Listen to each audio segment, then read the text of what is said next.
J'espère que vous n'êtes pas ramolli du bulbe pendant votre séjour francilien, Patrick, puisque la question du jour est d'importance. Les peines requises par le procureur sont-elles à la hauteur des faits commis ? Incontestablement non. Incontestablement non. J'allais dire, la réponse elle est presque dans votre question, ouais. Si on lit bien votre question. Non, évidemment non. Alors bien sûr, on a eu un procès qui a été mené de main de maître par le président, c'est vrai.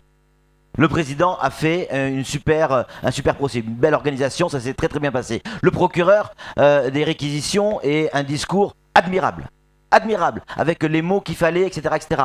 Mais je trouve, ça n'engage que moi, vous me posez la question, je trouve que on est en décalage total entre le discours du procureur et les peines qui ont été demandées par le procureur. Non, incontestablement, c'est pas à la hauteur des attentes des faits commis, surtout tels qu'ils sont présentés. Et puis, vous allez me dire, c'est facile, poser la question à la famille Roukia. Il n'y en a pas un qui va aller en prison. Oui, c'est à part, peut-être, certainement, Mathias Belmer, si le juge confirme effectivement les demandes du procureur, mais il n'y en a pas un qui va aller en prison. Il y a eu une jeune fille qui est morte. Faut pas l'oublier. Il y a une jeune fille qui est morte. Je crois que vous allez un peu vite en besogne déjà, parce que ce ne sont que des réquisitions déjà. Et on est bien d'accord, c'est ce que je dis. Le président et ses assesseurs, parce qu'ils sont 3 à juger, vont pouvoir avoir, s'ils le souhaitent, la main plus lourde que les réquisitions, ou moins lourde. C'est à eux. Alors moi, je ne suis qu'un petit journaliste qui a un tout petit peu un fond de pensée. Je ne suis pas un magistrat, je ne suis certainement pas à la hauteur, de Joël Garrigue, certainement pas. Donc je mettrais difficilement en question, ces réquisitions et son appréhension.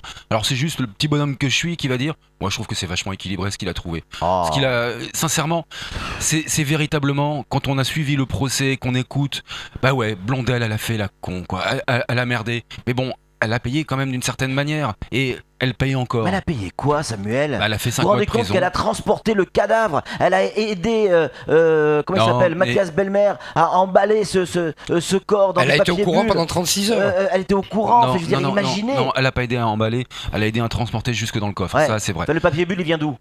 C'est du film plastique qui vient de son salon, qui a été amené par Madame Blondel. Non, je suis désolé. Vous me parlez de Madame Blondel.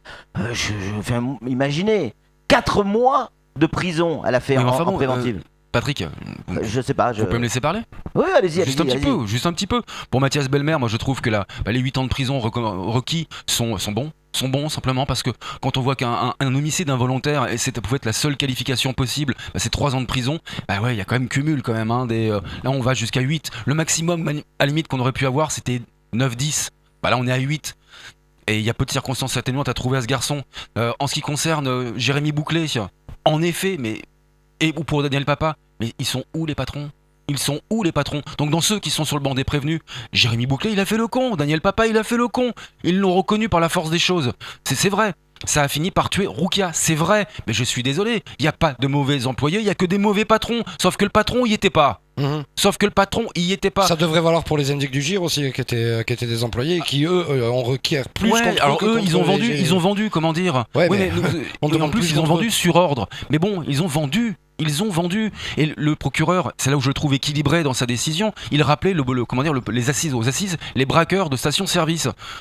C'était des tontons du GIR, des tontons des indicateurs d'autres services. Mais les mecs, ils se croyaient un petit peu tout permis. Ouais. J'entends ce que vous dites. Ils ont pris cher, mais pour moi, je trouve ça. J'entends ce que vous dites.